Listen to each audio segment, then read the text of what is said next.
আসসালামু আলাইকুম প্রিয় দর্শক, I am mister Mamun Talukdar. আমি এই মুহূর্তে আছি কক্সবাজারে। ওয়েট ওয়েট গাইস, আগে এই জায়গার ইনফরমেশন জেনে নিন। Let's go guys. আমি এই মুহূর্তে আছি সুনামগঞ্জ সদর, জামালগঞ্জ উপজেলা, শাসনাবাজার ইউনিয়ন, 1 নং ওয়ার্ড।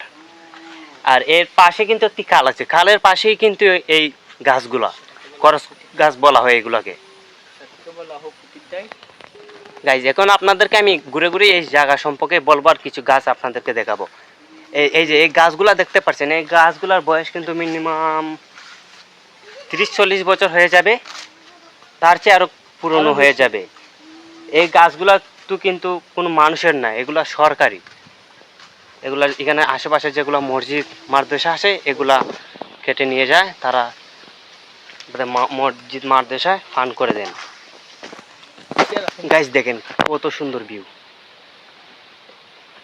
এর চারদিকে কিন্তু এরকম গাছ, এই জায়গাতে সম্ভবত 1000-এর উপর গাছ আছে, একদম লাইন ধরান কিন্তু এই দেখুন, একদম সারি বাঁধান গাছ। এখন এখানে কিন্তু পানি আসছে, ও বাহিরে পানি, কিন্তু পানি আসলে এতটুকু হয়ে যায়, আমি হয়তো বুড়ে যাব যেতটুকু পানি আসে। গাইস, এখন বর্ষাকালের জন্য এগুলাতে পেগ করে রয়েছে বা কাদা, এগুলাতে রয়েছে, হাঁটতে অসুবিধা হচ্ছে। কিন্তু এই বাগানটা অনেক সুন্দর, একদম প্রাকৃতিক সৌন্দর্য দেখতে পাচ্ছেন। গাইজ, এখন আমি কিছু আলোতে যাচ্ছি, এত সময় অন্ধকারে ছিলাম, এটা অনেক অন্ধকার। এই যে এখন আলোতে চলে এসেছি, এইখানে কয়েকটা গাছ নেই, এখানে মেন জায়গা কি মেন পয়েন্ট, মাঝখানে কোনো কাজ নেই, চারিদিকে গাছ আছে। এই যে আমার সাথে এই এলাকার একজন ছোটো ভাই আছে, উনি আমাকে নিয়ে এসেছেন, ঘুরে ঘুরে দেখছি আমরা। গাইস, এই জায়গাতে আসলে অনেক বই লাগে, কারণ এর ভিতর অনেক অন্ধকার। আমি এই মুহূর্তে আসলাম তো মাঝখানে, এখানে আলো কিছু আছে, তাহলে পুরাটা অন্ধকার। দেখতে পাচ্ছেন শুধু গাছ আর গাছ চারদিকে, এগুলোকে বলা হয় করক্স গাছ। এটি হাওরের মাঝখানে অবস্থিত, চারদিকে শুধু পানি আর পানি, আর একটি দ্বীপের মতন, কি একটি দ্বীপের মাঝখানে অবস্থিত এই গাছগুলা। এদিকে কিছু বাড়ি ঘর আছে, কিন্তু এখানে মানুষজন চলাচল করে কম এই বাগানে, কারণ এই বাগানে অনেক সাপ থাকে, এই গাছের উপরে অনেক বিষাক্ত সাপ উপর থাকে। আমরা এই বাগান থেকে বাইরে হয়ে যাচ্ছি, কারণ এই বাগানে বেশিক্ষণ থাকা সেফ না, এর জন্য আমরা বার হয়ে যাচ্ছি।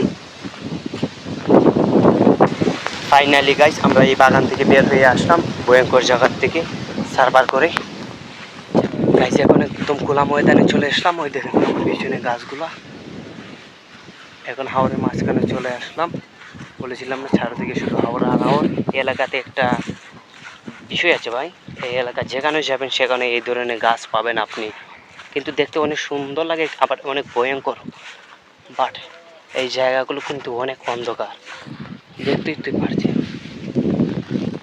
এই যে এই গাছের এই জোরে করতে কিন্তু সাপের বাধা থাকে, এই যে সাপের বাধার মতন কিছু। এটা এখন বর্ষাকাল এসেছে, অনেক সাপ থাকবে, এখানে থাকাটা ঠিক না, দিনে অনেক শিয়াল কুত্তা ঘুরে, অনেক ভয় লাগছে গাইস। তো থ্যাংক ইউ গাইস, আপনাদেরকে এতক্ষণ সার্ভার করে আপনাদেরকে দেখালাম। যদি ভিডিওটা ভালো লাগবে অবশ্যই like, comment, share and subscribe করতে একদমই ভুলবেন না। আর আপনাদের কাছে এরকম কোনো জায়গা থাকলে, ভয়ঙ্কর বা কোনো সুন্দর জায়গা থাকলে আপনি আমাকে কমেন্টে বলতে পারেন, আমি আসবো বা আপনাদের এখানে ভিডিও বানাবো। বাহির থেকে দেখলে যতটা সুন্দর মনে হয়, ভিতর থেকে দেখলে এতটা ভয়ঙ্কর। কি বাতাস আর শান্তি, মনে হচ্ছে একটু পুরো স্বর্গের মাঝে চলে এসেছি আমি। এখন দেখেন কি বাতাস চালিয়েছে, আর কি শান্তি, কি গ্রিন আবহাওয়া, ওয়েদার। একবার আসলে বারবার আসার মন চায়, শুধু দেখারই ইচ্ছা হয় গাছপালাগুলোকে। আল্লাহ তাআলা নিজের হাতে এত সৃষ্টি করেছেন, অনেক ধরনের গাছপালা। গাইজ, সবাই ভালো থাকবেন, সুস্থ থাকবেন, আল্লাহ হাফিজ।